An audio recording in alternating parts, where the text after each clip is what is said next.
नमस्कार, वैश्यवा न्यूज में आपका स्वागत है। मैं हूं आपके साथ चेतना चौधरी। चलो रुक करते खास खबरों की ओर। बिहार के गया में नगमतिया रोड स्थित जदयू गया कार्यालय में पूर्व विधायक टेकारी सह जदयू गया जिलाध्यक्ष अभय कुशवाहा की अध्यक्षता में आधुनिक बिहार के निर्माता, बिहार केसरी, बिहार के विकास में अविस्मरणीय योगदान देने वाले प्रदेश के पहले मुख्यमंत्री डॉक्टर श्री कृष्ण सिंह जी की पुण्यतिथि पर उनके चित्र पर जदयू कार्यकर्ताओं ने पुष्प अर्पित कर सादर नमन करते हुए उन्हें याद किया।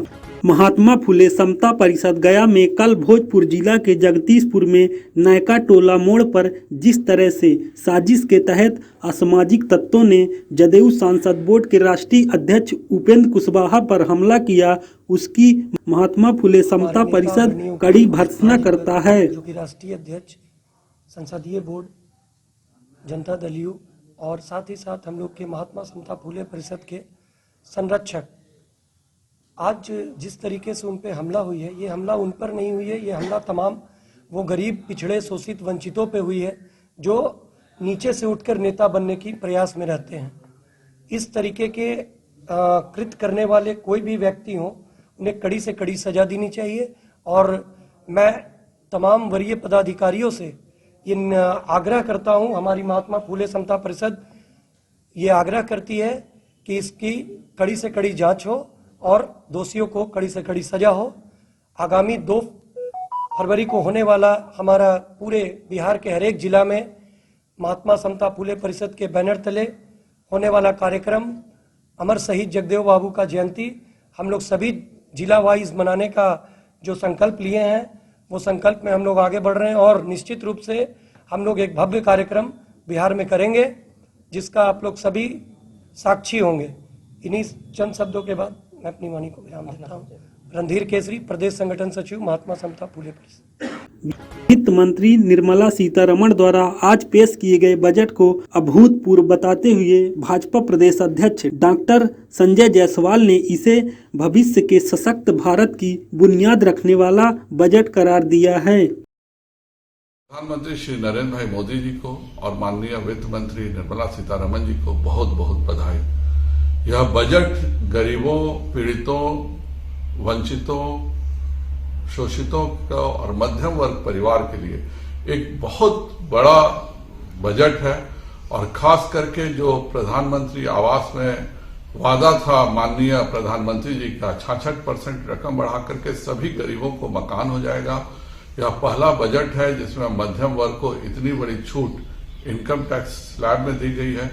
यह पहला बजट है जिसमें 9 गुना ज्यादा यूपीए के मुकाबले 9 गुना ज्यादा रेलवे में पैसे दिए गए हैं कि रेलवे अपनी योजनाओं का विस्तार कर सके।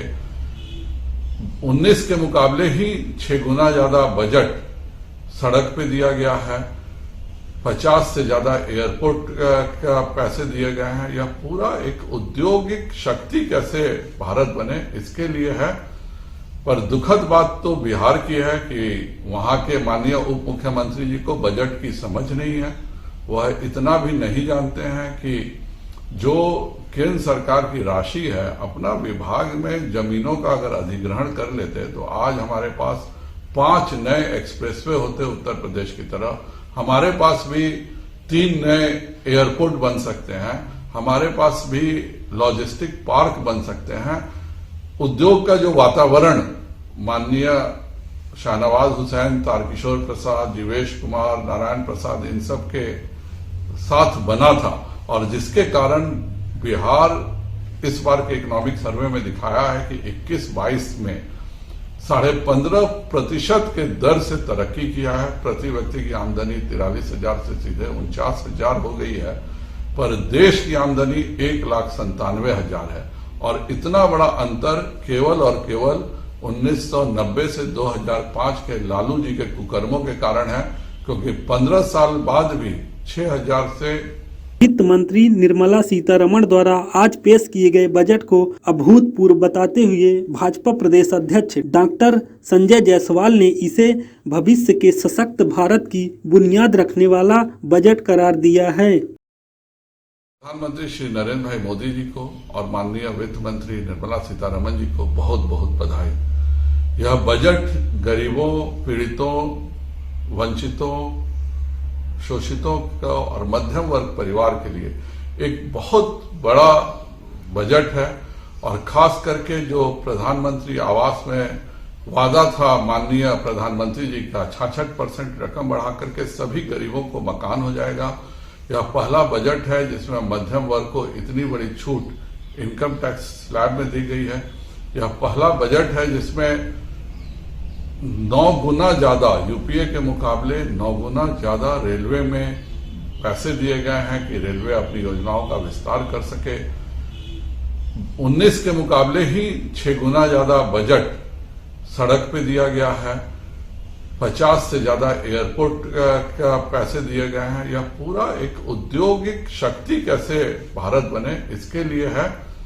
पर दुखद बात तो बिहार की है कि वहां के माननीय उप मुख्यमंत्री जी को बजट की समझ नहीं है।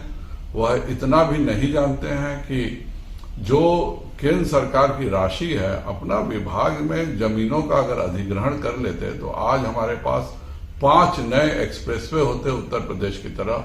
हमारे पास भी 3 नए एयरपोर्ट बन सकते हैं। हमारे पास भी लॉजिस्टिक पार्क बन सकते हैं। उद्योग का जो वातावरण माननीय शाहनवाज हुसैन, तारकिशोर प्रसाद, जीवेश कुमार, नारायण प्रसाद इन सब के साथ बना था और जिसके कारण बिहार इस बार के इकोनॉमिक सर्वे में दिखाया है कि 21-22 में 15.5% के दर से तरक्की किया है। प्रति व्यक्ति की आमदनी 43,000 से सीधे 49,000 हो गई है। पर देश की आमदनी 1,97,000 है और इतना बड़ा अंतर केवल और केवल 1990 से 2005 के लालू जी के कुकर्मों के कारण है, क्योंकि 15 साल बाद भी 6,000 से। गया में बुधवार को ग्लोबल कायस्थ कॉन्फ्रेंस की दूसरी वर्षगांठ शहर के चांदौरा स्थित मैत्री गार्डन में मनाई गई। इस मौके पर उपस्थित लोगों ने भगवान श्री चित्रगुप्त के तैल चित्र पर माल्यार्पण कर कार्यक्रम की शुरुआत की। युद्ध के मैदान में कर रहा है, इसको मैं कैसे देखूंगा, क्योंकि अब तो वो जमाना है नहीं कि घर बैठे टीवी देखूंगा। उस वक्त संजय था, एक संजय ने बैठ के पूरे महाभारत की कहानी धृतराष्ट्र को बैठ के सुनाता था। मेरे दोस्तों, ये गया शहर को एक ऐसा संजय मिला है जो बैठे बैठे पूरे सभी को देखकर एक ऐसा मार्गदर्शन देगा कि आज जो यहाँ पे बैठे हैं कुर्सी खाली है थोड़ी बहुत, वहां पे कुर्सियां घट जाएगी। ये संजय वो संजय है। साथ में उनके भाई रंजन बाबू, इनके लिए मैं बहुत ज्यादा तारीफ नहीं करना चाहूंगा, लेकिन जिस ग्रुप में ये है, जिस मीडिया ग्रुप में है, ये कायस्थों के ऐसे समूह में है जो हमारी आवाज की समस्या, आपकी बातें को हर जगह पहुंचाने का काम करेंगे। इनके लिए जोरदार तालियां लगाएं। जिस जगह पे मीडिया जुट जाए वो संस्था, एक छोटी नियोग संस्था बड़ी काज करने के लिए आगे बढ़ सकती है, क्योंकि आज इलेक्ट्रॉनिक मीडिया का जमाना है और एक प्रचार होगा तो हमारा जो समाज पीछे है वो आगे चला जाएगा। मैं बहुत ज्यादा नहीं कहना चाहूंगा, ऐसी कोई क्षेत्र नहीं जहां कायस्थ आगे नहीं। वो संगीत का दुनिया हो, राजनीति की दुनिया हो, पहलवानी की दुनिया हो, या गाना गाने की दुनिया हो, रंगदारी की दुनिया हो, सारे जगह पे कायस्थ हमेशा आगे रहा। और जब जब हिंदुस्तान को और जब जब देश को, जब जब व्यक्ति को जरूरत पड़ा तो सबसे पहला मार्ग दिखाने वाला आदमी कोई होता है तो वो कायस्थ परिवार होता है। याद करें, पूरे हिंदुस्तान में ऐसा कोई लाला जी नहीं, हिंदुस्तान में ऐसा लाला जी था जिन्होंने अपने गर्दन को काट दिया, फांसी दे दिया। वो हमारा खुदीराम बोस थे, वो भी लाला जी थे। मेरे दोस्तों, ऐसा चीज, ऐसा ब्लड जो हमारे हिंदुस्तान में है वो सबसे पीछे हो, उसको भूल है कि अगर एक बार थूक देगा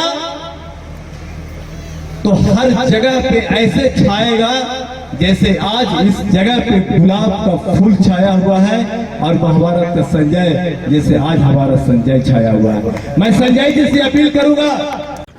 गया में महिला थाना की थानाध्यक्ष रवि रंजना कुमारी के द्वारा राजीव रीजनिंग कोचिंग सेंटर में पुलिस लाइन के पास साइबर जागरूकता अभियान का आयोजन किया गया। डाउनलोड करना है।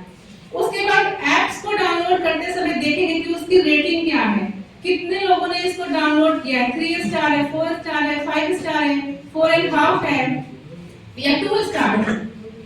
उसके अधिक या अगर कोई आवश्यकता नहीं हुआ तो उस ऐप को डाउनलोड नहीं करें। बहुत ज्यादा अगर आवश्यकता नहीं है तो उसको नहीं करें, क्योंकि आप फोन पे जरूरी डेटा भी रखते हैं, जरूरी इंफॉर्मेशन रखते हैं।